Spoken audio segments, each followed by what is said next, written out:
Il fallait régler les sépares. L'entrepôt, c'est interdit de parler, mais bon, là, c'est pas encore. Parce qu'ils discutaient.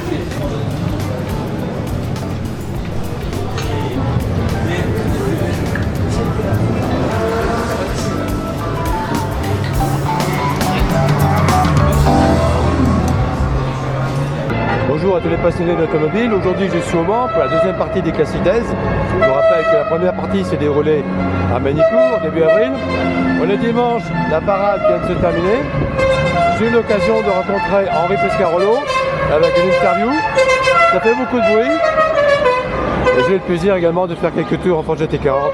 Vous verrez ça dans le film. Allez!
Plaisir d'être au Mans aujourd'hui, enfin pour ces 2 jours, samedi, dimanche.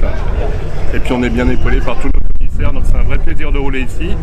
Alors j'ai la chance de rouler sur une Marcos Mantis, usine de 99, spécification FIA.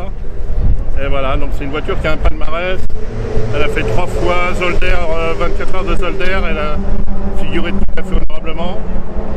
Et elle a été reconstruite exactement dans sa configuration d'origine de course. Et donc on a le plaisir aujourd'hui de vous présenter cet exemplaire dans sa livrée d'origine parfaite, parfaitement respectée. Alors, il s'agit d'un V8 Ford de 5 litres, donc il nous délivre 510 chevaux. Voilà. Donc du vrai pilotage plaisir, tout simplement. Voilà, donc une voiture exigeante. Je viens de tourner là.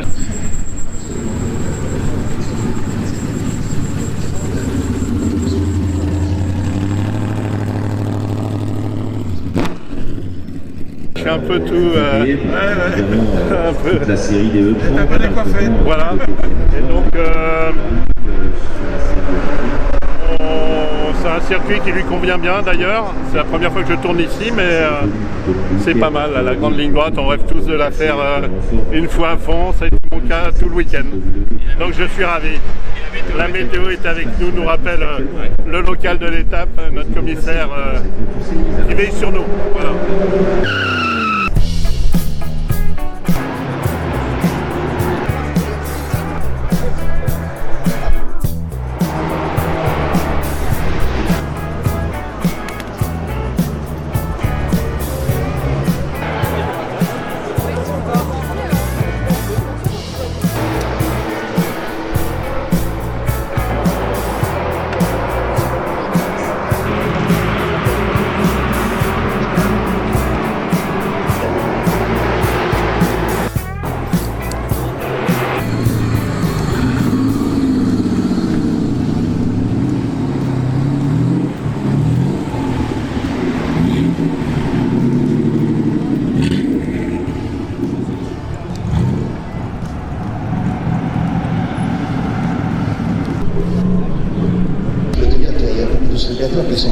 ici, dans les tribunes et ailleurs. Et ils sont comme moi, quoi. On a la vision de la voiture, enfin, pour eux qui sont en situation élevée, et moi j'ai le son, et c'est absolument incroyable.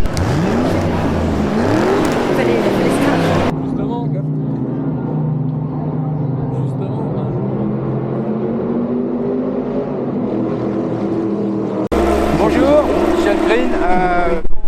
Je vais vous faire la présentation de la Auto. C'est une Ford GT40. C'est un modèle super performance. En fait, c'est ce qu'on appelle les continuations qui reprennent toutes les pièces de l'époque à 90% et qui sont le représentant officiel, entre guillemets, de la marque GT40. Donc on retrouve tous les caractéristiques des GT40 de l'époque.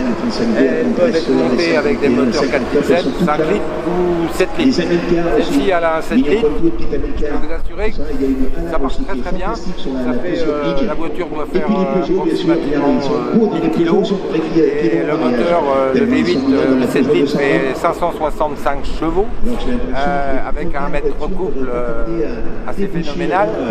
Donc il y a des sensations. Et c'est une voiture, moi j'ai pas mal roulé à l'époque sur les Venturi, sur des Porsche, sur des choses comme ça, mais comme je suis né au Mans, j'avais un petit problème, un petit rêve à réaliser par rapport à des rêves d'enfance concernant cette fabuleuse voiture GT40. Bon, j'ai mis un peu de temps, mais là j'y suis et j'espère en profiter un peu avant d'aller jardiner, voilà, de m'occuper du jardinage. Mais pour l'instant, c'est une voiture mythique, c'est une voiture de légende qui a gagné à maintes reprises les 24 heures du Mans et d'autres courses internationales avec des pilotes fabuleux. Et aujourd'hui, c'est un grand plaisir, de piloter cette voiture, surtout sur Mans. Et bon, bah, maintenant, la seule chose que je souhaite et que j'espère, c'est que je vais en profiter le plus longtemps possible. Voilà.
Relativement fort, mais... Ah, je l'ai vu la Mercedes, une blanche. Oui.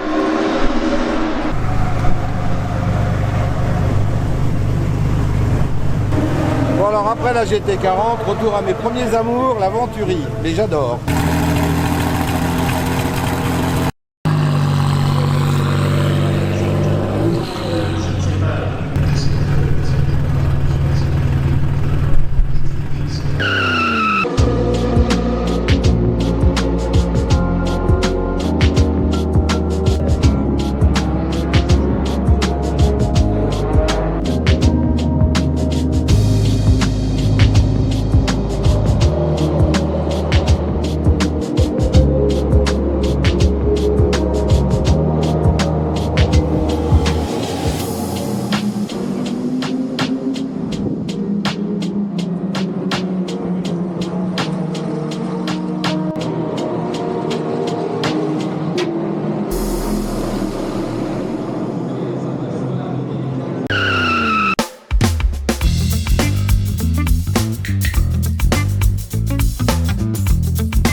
j'espère qu'ils ont prévu des stylos.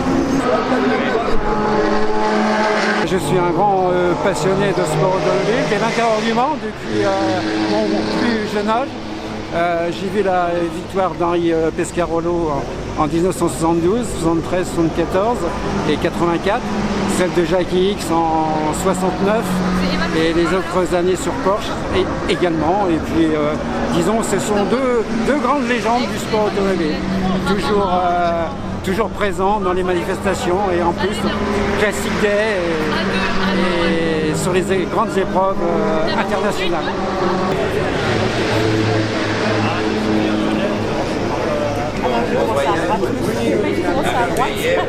Nous sommes là aujourd'hui parce que nous aimons la course automobile, notamment Jackie X et Henri Pescarolo, car ce sont des légendes dans ce sport et nous sommes passionnés par notamment Alpine. C'est vraiment quelque chose d'exceptionnel de les voir tous les deux réunis ensemble pour les passionnés d'automobile justement. Et non, c'est vraiment une joie d'être ici au Classic Days.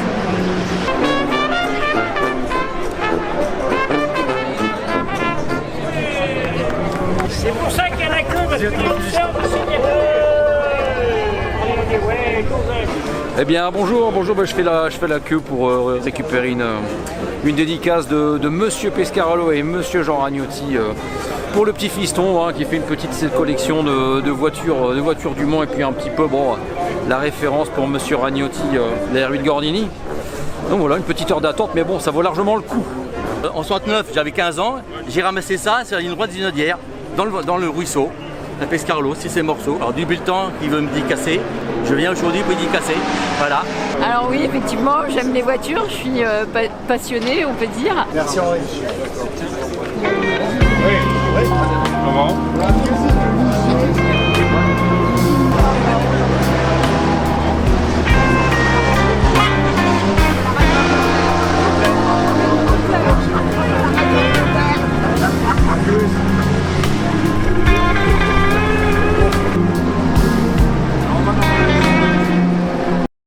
Bonjour Henri. Bonjour. Merci de nous accorder ces quelques moments. Je suis là pour ça. Bien, merci. Aujourd'hui, on est au Mans pour la deuxième partie des Classic Days. Je rappelle que vous avez gagné les 24 heures 4 fois, 3 fois en 72, 73 et 74 sur des MS 670 Matra, en 84 avec une Porsche 256. C'est bien révisé? C'est ça. Très bien. Quelle est pour vous la victoire qui vous a le plus marqué? Vous savez, dans la vie, c'est chaque fois qu'on fait quelque chose pour la première fois qu'on est marqué. Donc, quand Jean-Luc Lagardère a annoncé en 1965 que Matra ferait une écurie de course qui s'appellerait Matra Sport, qui gagnerait Le Mans et qui sera champion du monde de F1, dans la salle, tous les journalistes ont éclaté de rire. Et à ce moment-là, on a tous bossé, toute l'équipe Matra, Beltoise, Sévère, Josso, Servoz et moi, pour arriver à cet objectif, à aboutir à cet objectif. Donc on a fait la Formule 3, la Formule 2, Formule 1, en même temps on développait des protos, la 620, la 630, la 650, et on commençait progressivement à se rapprocher d'une voiture potentiellement capable de gagner les 24 heures du Mans. Donc mon meilleur souvenir, c'est la première victoire, que d'abord c'est tombé sur moi. On était quand même 4 voitures et 4 pilotes avec beaucoup de talent et beaucoup d'ambition. Quand je parle de Beltoise, Sévère, Servoz, Josso, c'est tous des grands pilotes. Et le fait que ce soit moi, en plus avec une légende du sport automobile, c'est Garaville, donc c'était extraordinaire. Donc il y avait une lutte interne énorme entre les Matra. Il n'y avait pas trop de concurrence, ça se passait entre nous, et on gagne, et je gagne. Donc c'était l'aboutissement des promesses de Jean-Luc Lagardère, et c'est avec moi que c'est arrivé, donc c'est un souvenir extraordinaire. Je vous propose maintenant de remonter le temps. 1962, votre début de pilote, avec une Renault Dauphine 1093, dont une réplique qui est juste à côté. Quel souvenir vous laisse cette époque? Alors c'est pas du tout mes débuts en automobile. Parce qu'à cette époque-là, il était hors de question que je devienne pilote de course. Je devais être médecin. Ouais, je crois ça va, c'est vrai. Mon père était médecin. J'étais dans ce qui s'appelle maintenant le PCV, qui correspondait à la première année de médecine. Et puis mon papa aimait les voitures, mais il connaissait strictement rien au sport automobile. Et il se trouve qu'il y a un rallye qui a été organisé uniquement pour les médecins, le rallye Esculape. Donc, comme mon père avait remarqué que je lui piquais les voitures le soir dans le parc, il s'est dit peut-être que ça peut faire quelque chose. Ouais. Et donc on a engagé la 1093. On a été nuls parce que mon père se perdait tout le temps, il ne savait pas lire un roadbook. Moi, dans les spéciales, j'avais fait des temps corrects, mais il n'était pas du tout dans mes intentions de devenir pilote de course. Parce que j'avais aucun moyen de le faire. On était une famille de 5 enfants. Mon père aimait les belles voitures comme tous les médecins, mais pas pour courir. Donc cet épisode de la 1093, c'était juste un loisir pour mon père et moi. C'est après que ça a commencé. Votre carrière se divise en deux, une période de pilote, une période de patron d'écurie, Pescarolo Sport, début 2000 je crois, c'est ça, du départ. Quelle est pour vous la partie, quelle a été la partie la plus difficile à gérer quelque part? Il n'y a rien de facile dans le sport automobile. Ouais. Pour trouver ce qui est le plus difficile, j'aurais pas beaucoup de mal, parce que c'est à chaque fois des challenges qui sont presque impossibles à atteindre. Donc toute ma carrière chez Matra, ça a été extraordinaire parce qu'on a franchi les étapes tous ensemble pour arriver au summum, c'est-à-dire Stewart champion du monde de Formule 1 et puis nous champions du monde sport prototype. On gagne le Mans face à Ferrari et on est champion du monde face à Ferrari. Tout ça, ça a eu des souvenirs extraordinaires. Et par contre, avant, ça s'est terminé très mal. Mon ambition, c'était la Formule 1 avec la MS 120 qui est exposée là. J'ai fait une première saison, à mon avis, extraordinaire, parce que la voiture était la seule Matra totalement ratée. C'était une vraie poubelle. J'arrive 3e à Monaco. Je suis 5 ou 6 fois dans les points. Pour être dans les points, il faut être dans les 6 premiers. Donc dans ma tête, en 1971, j'avais gagné en Formule 1, puisqu'il y avait une évolution qui arrivait. La MS 120 devenir MS 120D. On allait corriger tous les défauts. Et à ce moment-là, il y a un mauvais conseiller de Jean-Luc Lagardère qui vient lui dire « Beltoise, ce ne sera jamais un bon premier pilote, je vais vous en amener un ». Il est allé chercher Chris Amon chez Ferrari. Comme il n'y a que 2 pilotes dans une écurie de Formule 1, ben moi, on m'a mis dehors. Ça, c'est presque le plus mauvais souvenir de ma carrière, parce qu'on m'a mis dehors au moment où je pensais pouvoir gagner en Formule 1. Donc quand on est venu me rechercher un peu après en disant c'était le même conseiller qui, entre guillemets, avait contribué au fait qu'on m'ait viré, il est venu me rechercher en disant maintenant on engage une voiture au Mans pour gagner, faut que tu reviennes avec nous. Là je lui ai dit il est hors de question qu'on revienne chez vous après ce que vous m'avez fait. Puis à la fin je me suis dit je suis le roi des cons. Il y a une voiture qui part chez Matra pour gagner, il faut que je sois dedans. Donc je suis revenu chez Matra. C'est comme ça que tout va continuer. Mais pour répondre à votre question, quand j'ai arrêté de courir en 2000, créer une écurie, c'est quelque chose d'invraisemblable. Créer une écurie, ça veut dire engager une vingtaine de personnes, trouver les budgets. J'ai acheté une voiture chez Courage, qui est ici, c'est la C52. On a fait une première saison pour apprendre. Mais un pilote de course, il n'est jamais préparé à créer une écurie. Créer une écurie, c'est créer une société commerciale. Trouver l'argent, trouver le personnel, avoir la voiture, acheter la voiture, l'entretenir, l'engager en course. Donc j'ai tout découvert. Et puis on a franchi toutes les étapes. On a commencé par acheter des Courages qu'on a transformés, qui sont devenus des Courages Pescarolo. Puis après on a plongé carrément dans quelque chose d'absolument inenvisageable. On est devenu constructeur. On a construit nos voitures, les Pescarolo, et qui ont été des voitures presque imbattables. On fait 3 produits au moment. Et c'était quelque chose d'absolument fabuleux. Et puis il y a malheureusement, alors j'ai un peu honte de dire ça, mais le docteur Ulrich, qui était le patron d'Audi, il en avait marre de risquer de se faire battre par une petite écurie privée. Il a profité d'un changement de règlement dans lequel on autorisait les moteurs diesel. Un moteur diesel, ça n'existe pas dans le commerce. Donc tout d'un coup, Audi arrive avec un nouveau règlement des 24 heures dans lequel il y a un moteur diesel autorisé. Nous, on ne pouvait pas en avoir. Et il s'avère que le moteur diesel avait 150 chevaux de plus que nous. Donc j'ai remué ciel et terre, la FIA, la SCO, le docteur Ulrich avait vraiment une emprise totale sur tout ce qui fait les règlements en sport automobile. Et puis ça s'est terminé comme ça devait se terminer. Quand vous regardez la grille de départ 2005, première ligne de Pescarolo, les Audi sont derrière. 2006, première ligne de Audi, les Pescarolo sont juste derrière mais tout près. 2007, première ligne Audi, deuxième ligne Peugeot, troisième ligne Pescarolo, on est à 11 secondes au tour. Et là, c'était le début de la fin. C'est-à-dire que comme on était plus compétitif et que personne ne voulait faire des équivalences, chose qui existe maintenant, la écurie Pescarolo Sport a perdu tous ses sponsors. J'ai été racheté par un escroc, on a déposé le bilan et tout a disparu. Et je m'en suis jamais remis. Je suis en convalescence. Comment dire, cette année, on a fêté les 40 ans de la marque Venturi, pour la première partie des Cassides, avec les fondateurs Gérard Godefroy, designer et Claude Poirot. Vous avez couru également pour la marque Venturi sur une 600 LM. J'ai gagné les 1000 km de Paris avec Basso. En 94. Qui est là d'ailleurs. Et c'est amusant parce que je dois être le seul pilote vivant.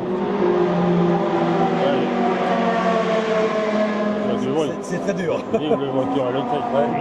Je dois être le seul pilote vivant ayant gagné 2 fois les 1000 km de Paris. Une fois avec Jean-Pierre Beltoise avec la 660 là. La deuxième fois avec Basso dans l'aventure. Et donc effectivement, ça a été quelque chose de formidable de regagner les 1000 km près de 20 ans après. Ça a été extraordinaire. Et que vous inspire cette marque française disparue aujourd'hui, au niveau de la marque? Beaucoup de regrets parce qu'on ne savait pas trop faire ce genre de voiture en France. Donc Venturi s'est lancé avec un moteur Renault qui était préparé spécialement, qui avait beaucoup de puissance. Et c'était l'une des meilleures GT de l'époque. Exactement, oui. Et puis ça a disparu comme tout disparaît. Malheureusement, ça a duré 10 ans, c'est vrai. Tout confondu, quel est votre meilleur souvenir parmi les deux carrières de pilote et de patron d'écurie? Votre meilleur souvenir? Vous êtes à plusieurs.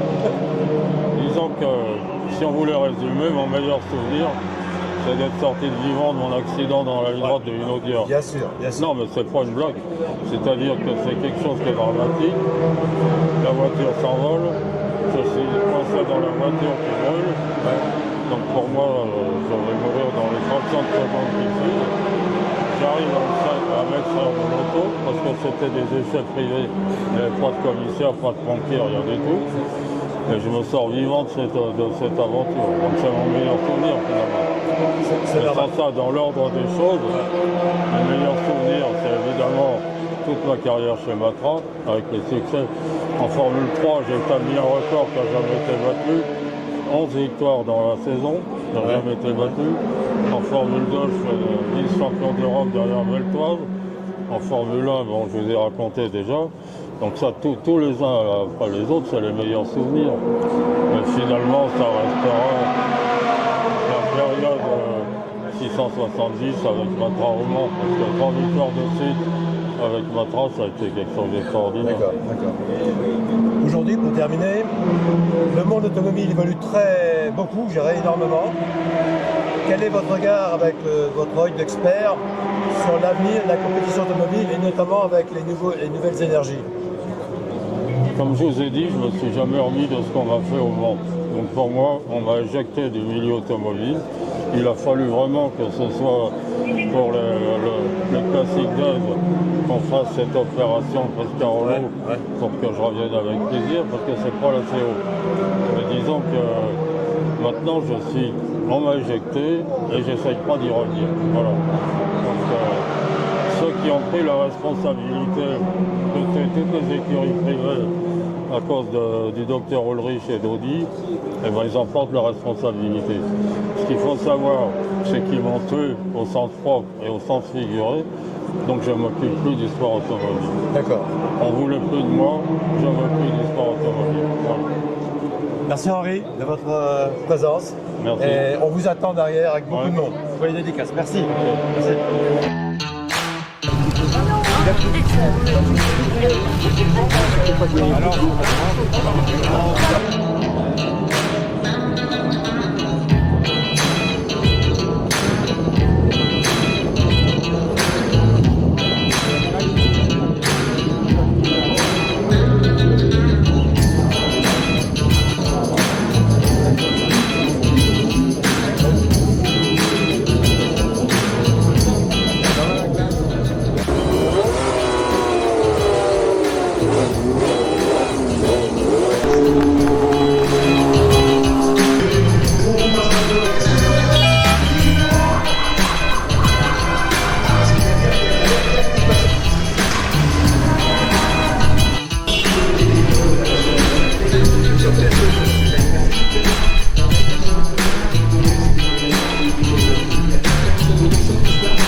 Ça vient là-bas, ça vient.